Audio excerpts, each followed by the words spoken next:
నేను ఎప్పుడుంచో అనుకునేవాడిని, ఎందుకు ప్రభుత్వ పాఠశాలల్లో నాణ్యత లేదు, ఎందుకు ప్రభుత్వ పాఠశాలలు ప్రైవేట్ రంగంతో ధీటుగా మనం పాఠాలు చెప్పుకోలేకపోతున్నాం.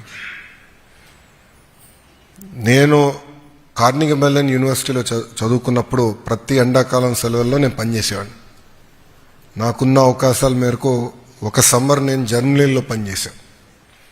జర్మనీలో చూస్తే ప్రభుత్వ విద్య చాలా అద్భుతంగా ఉంటుంది. అప్పటి నుంచి అనుకునేవాడిని, ఎందుకు ప్రభుత్వ విద్య మనం నాణ్యత పెంచలేము అని పదే పదే అనుకునేవాడిని. ప్రత్యేకంగా ఈసారి అవకాశం వచ్చినప్పుడు గౌరవ ముఖ్యమంత్రి గారు నన్ను అడిగారు, గతంలో వేరే శాఖ చేసావు, అది పవన్ అన్న కోరుతున్నారు, మీరు ఏ శాఖ చేయాలనుకుంటున్నారంటే నేను చెప్పాను, విద్యాశాఖ నాకు ఇవ్వండి సార్, ఒక కమిట్మెంట్తో చేయాలనుకుంటున్నాను. అప్పుడే నన్ను అడిగారు, చాలా కఠినమైన శాఖ, యూనియన్స్ ఉంటాయి, నువ్వు చేయగలుగుతావా అని. అందుకే అడుగుతున్నాను సార్ అని. ఇది మీ అందరికి ఎందుకు చెప్తున్నానంటే, all of us have to choose a road less travel. మీరందరూ అనుకోవచ్చు లోకేష్కి ఏముంది, అన్నీ ఉన్నాయి కదా అని. ఎస్, చదువు వచ్చేగల తల్లిదండ్రులు బాగా ప్రోత్సహించారు, నేను ఏ యూనివర్సిటీకి వెళ్ళాలన్నా కూడా గైడ్ చేశారు, బాగా చదివా. కానీ నేను రాజకీయాల్లోకి, ప్రత్యక్ష రాజకీయాల్లోకి వచ్చిన తర్వాత ఎన్నికల్లో పోటీ చేయాలంటే 1984 తర్వాత గెలవని నియోజకవర్గంలో నేను 2019లో పోటీ చేశాను, ఓడిపోయా. ఒకరోజు బాధ కలిగింది, రెండో రోజు నుంచి ఆ బాధ, ఆవేదన నాలో కసి పెంచింది. ఇక్కడనే మళ్ళీ పోటీ చేయాలి, గెలవాలని కసితో ఆ రోజు రెండో రోజు నుంచి పనిచేశా. 5 years కష్టపడ్డా. ఆంధ్ర రాష్ట్ర చరిత్రలో ఎప్పుడు రాని విధంగా టాప్ 3 మెజారిటీస్లో నియోజకవర్గం వచ్చింది. ఇది మీ అందరికి ఎందుకు చెప్తున్నానంటే, there is no replacement for will power, there is no replacement for hard work. ఇప్పుడు విద్యాశాఖ మంత్రిగా నేను అయిన తర్వాత కూడా అనేక సమస్యలు ఎదుర్కొన్నాం. నిన్న మొన్న కూడా యూనియన్లతో సంప్రదింపులు చేశాం.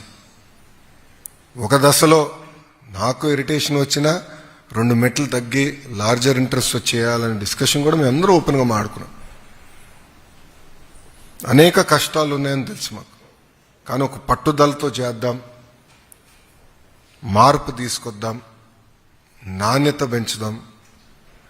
ఈసారి నాకు ఫుల్ ఇయర్ రాలా చేతికి, ఎందుకంటే ఎన్నికలయ్యి కొత్త ప్రభుత్వం ప్రమాణ స్వీకారం చేసిన జూన్లో. ఎక్సెప్ట్ శ్రీనివాస్ గారు, మిగతా మేము అందరం కొత్త టీం ఈ డిపార్ట్మెంట్లో. సో మేము అందరం సెటిల్ అయ్యేగల చాలా టైం పట్టింది, సబ్జెక్ట్ అర్థమయ్యేదానికి టైం పట్టింది. వాస్తవం చెప్పాలంటే మీకు 100 days యాక్షన్ ప్లాన్ తప్ప మేము పెద్ద చేసింది కూడా ఏం లేదు, లిమిటెడ్. కానీ ఇప్పుడు నుంచి మాకు ఇంకో 1 year దొరుకుతుంది. సో జల్లెడు బట్టి పిల్లల్ని మోటివేట్ చేయాలి. షైనింగ్ స్టార్స్తో పాటు ఎవరైతే ఇబ్బంది పడుతున్నారో, అందరూ మీ స్పీడ్లో నేర్చుకోలేరు, కొంతమంది నాలాగా కూడా ఉంటారు, స్లో లెర్నర్స్, వాళ్ళని కూడా మోటివేట్ చేయాలి, వాళ్ళని కూడా ఇంప్రూవ్ చేయాలని లక్ష్యంతో మేము పనిచేస్తున్నాం. ఒక జోక్గా చెప్పాలి, నేను స్టాన్ఫర్డ్లో చదివేటప్పుడు, స్టాన్ఫర్డ్లో MBA చేశాను. అక్కడ ఆర్జే మిల్లర్స్ అని ఉంటారు, టాప్ 3% ఆఫ్ ద క్లాస్ వాళ్ళని ఆర్జే మిల్లర్స్ అంటారు. సో మేము అందరూ నవ్వుకునే వాళ్ళం, we are friends of RJ millers అని. అట్లా ఈరోజు I'm friends of shining stars.